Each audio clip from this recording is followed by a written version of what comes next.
बलूचिस्तान से सबसे पहले जी न्यूज ने बताया था कि कैसे पीएलए आर्मी ने पाकिस्तान के 14 सिपाहियों को उड़ा दिया था और अब फिर पाकिस्तान की कई चौकियां बलूचिस्तान ने तबाह कर दी। और ये बात हम लगातार कह रहे हैं कि पाकिस्तान का जो नक्शा है ना, वो सिर्फ लंबा लंबा नजर आता है, चौड़ाई में नजर नहीं आता। एक तरफ से भारत लगातार पाकिस्तान को पीट रहा है, तो दूसरी तरफ पाकिस्तान ने इधर से बचाने के लिए जैसे ही बीएलए के तरफ की बलूच की तरफ की चौकियां खाली की डिप्लॉयमेंट इधर आए तो बलूचों को मौका मिल गया। यानी अब टू फ्रंट पाकिस्तान से इस वक्त झेल रहा है सर। जी जी जी। और नीचे से भारतीय नेवी जो है वो पुश कर रही है, ऊपर से पश्तून का इंतजार और है। अगर वो पुश करेंगे देखिए तो पाकिस्तान कंप्रेस होके तालिबान वहां से ऑलरेडी मार्च कर चुका है, हाँ। डोरन लाइन क्रॉस कर चुके हैं। वो तो बोलते हैं कि हमारे हैं, ये लाइन है ही नहीं लाइन।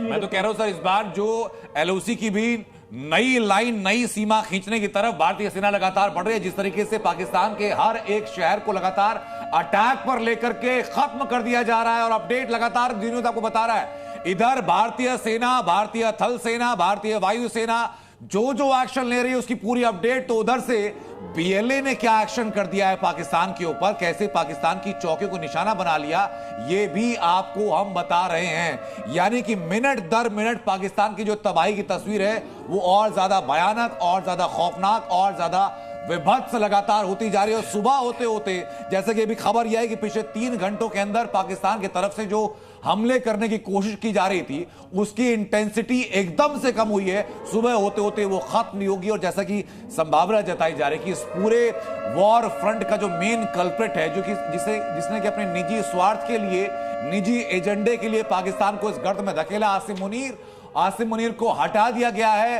नया चेहरा वहां पर नजर आएगा और संभावना यह भी है कि नए चेहरे कोई भेजा जाए अपने कान पकड़ के भारत की तरफ कि भाई गलती हमसे ये हुई है, अब जरा हमें माफ कर दीजिएगा। राम मेरे से लगातार मेरे साथ बने हुए। राम जरा बताइए और क्या क्या अपडेट सामने आ रही हैं?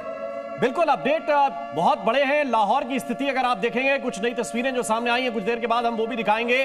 पूरी तरह से तबाही नजर आ रही है। और एक कहावत है ना कि जो लाहौर नहीं देखा वो जन्मा ही नहीं। तो ये तस्वीरें जिसने नहीं देखी वो जन्मा ही नहीं, समझ लीजिए उसने नया भारत नहीं देखा है। लाहौर की जो तस्वीरें आई हैं वो भी कुछ देर के बाद दिखाएंगे।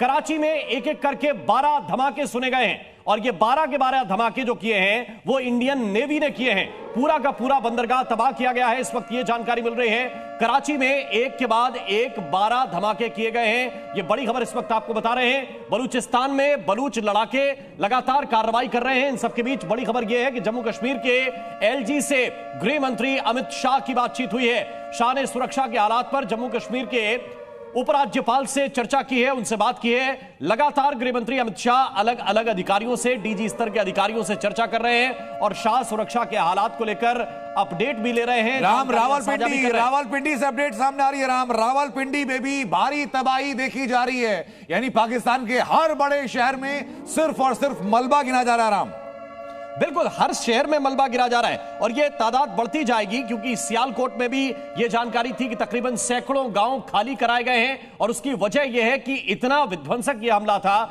जिसे झेल पाना पाकिस्तान के बस की बात नहीं थी। एक तरह से उरी की अगर बात करें तो आम नागरिकों को टारगेट करने की कोशिश पाकिस्तान की तरफ से की गई है। जो एलओसी के आसपास के इलाके हैं वहां पर लगातार शेलिंग पाकिस्तान की तरफ से की जा रही है और उतना ही मुंहतोड़ जवाब दिया जा रहा है।